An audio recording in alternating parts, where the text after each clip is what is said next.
When you have multiple shapes on your screen, oftentimes you can want to change the order of things a little bit.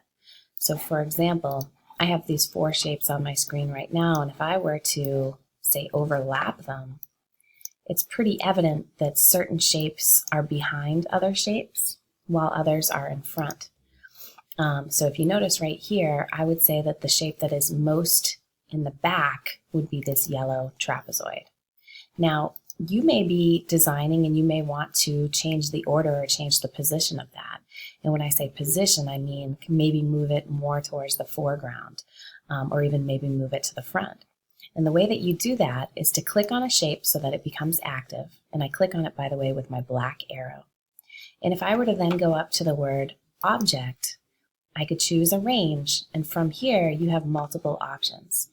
Now obviously this shape that we're looking at right now is in the absolute way back, so I wouldn't choose send to back, nor would I choose send backward, but I do have other options like bring to front and bring forward. The difference between these two is that if I were to bring it forward, it would simply come one step forward. So in case you're thinking about this as, say, like if the 4 shapes were in a line and the yellow shape was most in the back, instead of being 4th or last in line, it would move up 1 position so that it was now 3rd in line, and there would be something else behind it. If I move this shape to the absolute front, then instead of being 4th or last, it goes to 1st place or to the very front. And as I click on that, you can see that that happens. That shape moves directly to the front. Now, let's say, for example, that I didn't want to go up to the word object and down to transform and kind of go all the way over here, or I'm sorry, down to arrange and do all of this and kind of, click and, move around so much. A lot of folks like to be able to use the shortcuts. Here are some shortcuts right here. Whenever you see this little kind of funny symbol, that's just an indicator of the command key. Then you have the brackets with both of these, and when you see this little up arrow like this, that just simply means that you're going to hold down the shift key. So for example, for me to, and this shape is already in the front, so let's say to send it to the back, I would hold down my shift key, my command key, and then I would also hit my leftmost bracket. And as I just did that, you see that this shape then returns to the back. Another kind of nice way to do this is that if you click on your keyboard and hold down your control key and then click on a shape that's active, you get a bunch of different options. Let me move this up here so that you can see it pretty accurately. You get a bunch of options. One in particular, everything from undoing to grouping, but one in particular is the arrange option, and you can see that from here we can kind of choose all these different options to kind of arrange or change the position. So again, control clicking is a great way, a nice keyboard shortcut to do that.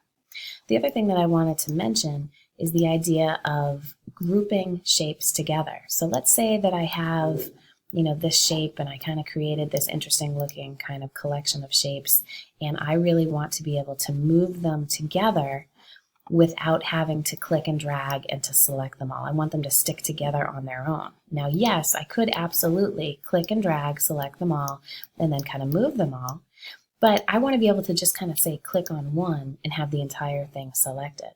So in that case, we're going to use a command called grouping. What you want to do first is to take your black arrow and again click and drag over the shapes that you would like selected. You could also, if say there was space in between and maybe there was something that you didn't want to have selected, you could also hold down Shift and click on the shapes individually. But again, clicking and dragging works as well. In any case, now you have all of your shapes that you want to group selected.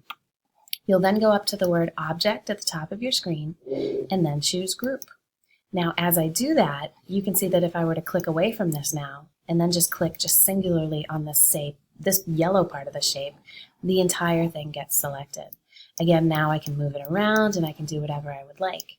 Now this is still 4 shapes, but now they are grouped together as one. But it's important to remember that they do still maintain their individual attributes. For example, this blue part right here, the circle, is still blue. The red is still red. However, if I click on this now and I were to go to, say, my fill, you'll notice that right up here my fill has become a question mark. And the reason why that has happened is simply because it has multiple shapes and it can't show you all 4 of the colors at once. So I can pull this down and I can definitely kind of change shape, or change color I should say, but if I go and I choose this cyan color, notice that my entire shape is going to change, or I should say my entire 4 shapes are going to change. And the reason why that happens is because now they're grouped together. So instead of being individual shapes, they're still individual, but now they have this link to one another. So if you change one, you're changing all of them. I'm going to do Edit Undo, or also just Command Z just to undo that so that they get their individual colors. One other really nice thing about having shapes grouped like this, if I wanted to ungroup them, I can simply click on them, choose Object, Ungroup. Just like before where we were transforming or kind of arranging different shapes, I can also Control-click and I can choose Ungroup from here. Okay, but even as they're still grouped, if I want to change an individual color of something, I can then go to my white arrow, and by clicking just on the center of, say, the one part that I want to change, so let's say that I wanted to just change this weird star shape.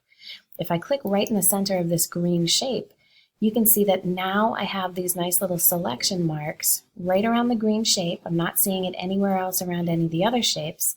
And if I go over to my swatches, and let's say I want to change it to, let's do kind of that cyan color, now you're going to see that it will only change that color. So even though the whole thing is grouped, because I'm using my white arrow on this, I am allowed to change individual colors. Case in point, I can also select that. I could select this one. Okay, so again, that white arrow comes in really handy because even though things are grouped, it will allow you to select individual parts of the grouped shape. The black arrow, not so much. If I take my black arrow and I click on this anywhere, you're going to see that it's absolutely going to click and select the entire thing. Another couple of quick little things just to kind of keep in mind. As you have a shape, regardless of what shape it is, you folks know that you can always do a copy and paste. By clicking on it, you can hold down Command C or Edit Copy, and then you can hold, or you could do Command or Edit Paste or Command V. That will create for you another shape just like this. But an even quicker way for you to do that with your shape active, if you hold down your Option key, what will happen is your mouse will become almost kind of like a black arrow but with a white arrow next to it. And as I hold down my Option key and just drag and click with my mouse button, I can create duplicates, as many duplicates as I would like. And again, I'm just clicking and dragging another shape to the side, all the while I'm holding down my Option key, and it's creating these nice duplicates for me. Another great keyboard shortcut just to mention, and if you're anything like me, you make a lot of mistakes, so you're probably going to need this. If I want to undo, yeah, I could go all the way up to the word Edit and I could choose Undo and that'll work, but I like to just choose Command Z simply because it's quick and easy. I can have my hand on my keyboard as I do this. So as I do Command Z, you can see just how quickly I can get rid of things without having to go way up to my menu bar and click just like that. A couple of other keyboard shortcuts. As you guys know, just from even any other document, Google Doc, Word document, or whatever, if I want to select all, the keyboard shortcut for that is Command and then the letter A. Okay. If I want to deselect, again, what I do is I just hold down the Command key, my mouse turns back into that black arrow, and then I can click away from everything. That's a quick deselect. If I want to do Command S, that will save for me. And those are some just kind of really quick keyboard shortcuts that I tend to use fairly often. Alrighty.